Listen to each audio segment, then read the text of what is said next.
So these plants, we were just talking about photorespiration. These plants that are going through photorespiration, it could be any plant, but the typical plant that you think of when you think photosynthesis is a C3 plant. It's called C3 because it's creating a 3-carbon sugar.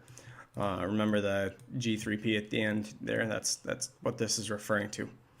So CO2 gets fixed to a 3-carbon compound as it goes through the Calvin cycle. So not the, I'm sorry, I said G3P. What I meant was after it bonds to RUBP, then this splits and turns into a 3-carbon compound. So for instance, rice, wheat, and soybeans, these follow this. So on hot, dry days, they partially close their stomata. And that's to help prevent them from losing water. So here's a stomata that's kind of closed with a little gap there in the middle. So they close that, but that's a problem because now they don't get as much carbon dioxide. And even though they've partially closed this, photorespiration still happens. So on a hot, dry day, especially if it's sunny out, their photosynthetic output goes down. They're not making sugar, and in fact, they're losing energy because they're still spending ATP in order to deal with the issue of photorespiration. One cool adaptation that plants have for getting around this is by being a C4 plant. So instead of fixing it to a 3-carbon molecule, they fix it to a 4-carbon molecule. So some examples would be corn, sugar cane, and some grasses. So on hot, dry days, the stomata will actually close. So here's our stomata closed up. And then they actually separate theirs by space. So what they will do, if we picture our leaf here, let me see if I've got a diagram pulled up. So if you could picture their leaf, they will actually have barriers to the point where these plants inside this area are actually going to do the photosynthesis, or are actually going to do the carbon fixation, while these cells out here are actually going to do the light collecting. There's our beautiful photon coming down. So they've got different tissues. They've got mesophyll tissues and also bundle sheath tissues. So by separating this, they've actually made it so that photorespiration is no longer an issue. So while it used to be a problem, or in a C3 plant, it's a problem because oxygen steals RUBP. It steals its place on RUBP. Now the carbon dioxide is fixed to a 4-carbon compound, and so that's not an issue. And then it ships off that 4-carbon compound into an area where it can actually perform photosynthesis without being lost. Here's a picture that's going to explain this better than I was in my poor diagrams that were hand drawn there. So inside this leaf, you're seeing a cross section here. There's a mesophyll cell and a bundle sheath cell, and then a vascular vein. So this we saw in the C3 plants. That just brings water and stuff in there. And what we're going to do here is we're going to zoom in on this relationship right here. So that's that cell right there. Okay, so these cells on the outside, they have access to carbon dioxide. So CO2 can come into them, and then PEX carboxylase, ACE in the name, so it's an enzyme, will actually fix CO2 into a 4-carbon molecule.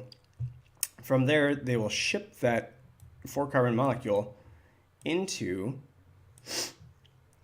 another cell in a different area. So they'll actually ship it right through here. And in this next place, this is where they will actually go through the Calvin cycle to produce sugars. So glucose is made not all in one cell, but instead made in 2 cells. So a pretty cool way of getting around that. Remember, in a C3 plant, all of that would be happening inside the same chloroplast, inside the same cell. Well, in this one, instead, it's happening in 2 different cells. So that's C4 plants. Another adaptation is called a CAM plant, which has the coolest name, crustaceous acid metabolism, which is why we abbreviate it with CAM. So these are desert plants, and instead of separating out the light and the dark reactions in space, they do it in time. So at nighttime, they will actually open up their stomata they'll actually open up their stomata and take in carbon dioxide, and then they close their stomata during the day, and then they can still do photosynthesis. So now it's kind of like taking a really deep breath all night, and then they close it up and are able to do the dark reactions during the day. So during the day, stomata close.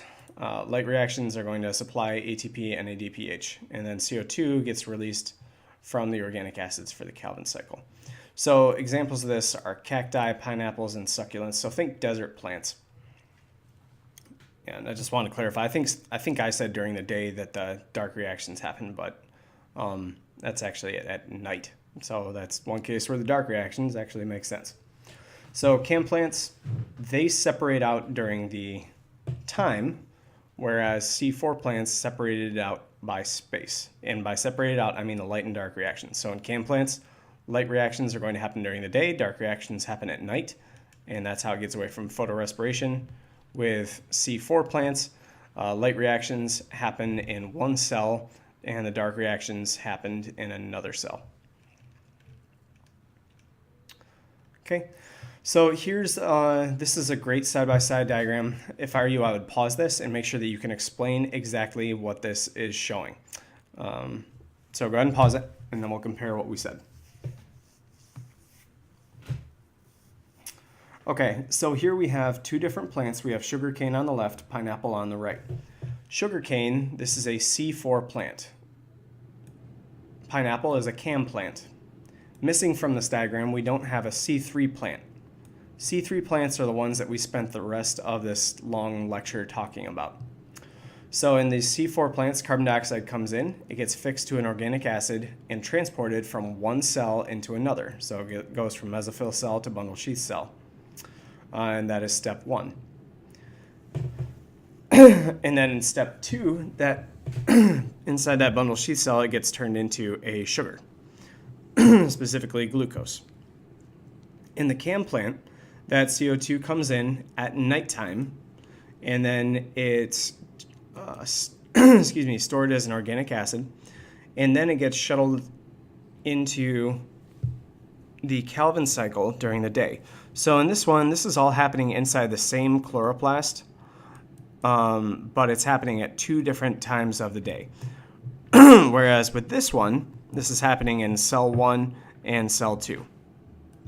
So two different cells, same time during the day. All right, here's a good one for you to pause at and try out as well.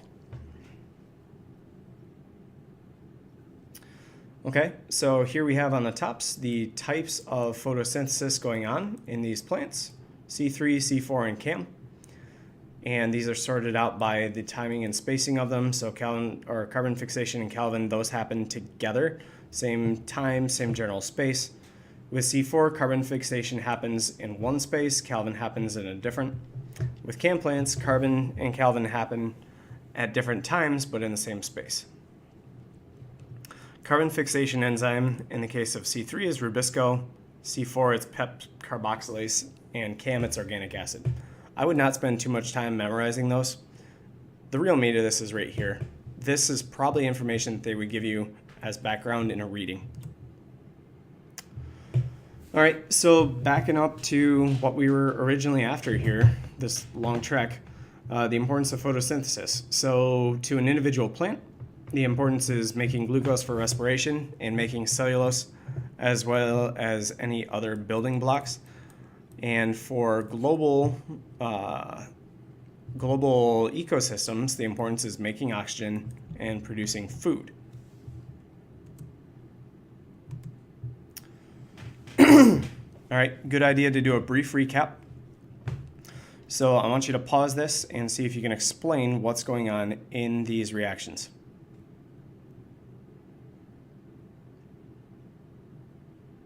Okay, so what this is showing is one chloroplast inside the thylakoid, one thylakoid.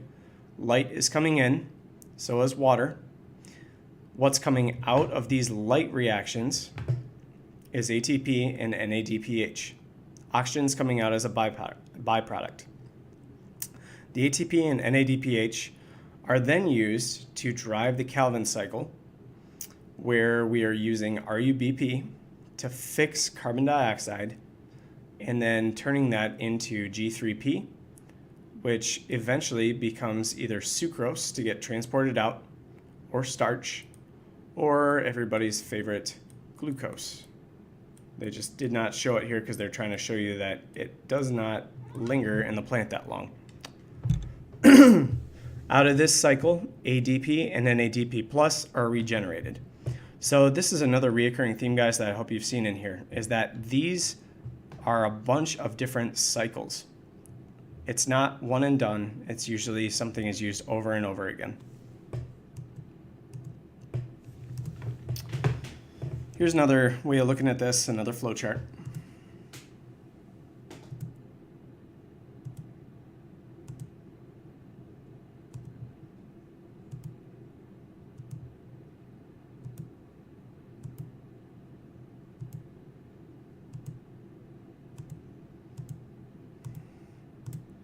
I'm gonna be honest with you, since I borrowed this from somebody else, I find this diagram is helpful for going through, but I'm not going to take a ton of time. If you've got questions on it, I'm happy to go over it with you. Okay, these slides right on here, the previous teacher who made these is giving you some time to kind of think through the light reactions in the Calvin cycle and what goes on in those. So that's a good practice to make sure that you can kind of explain what goes on in there.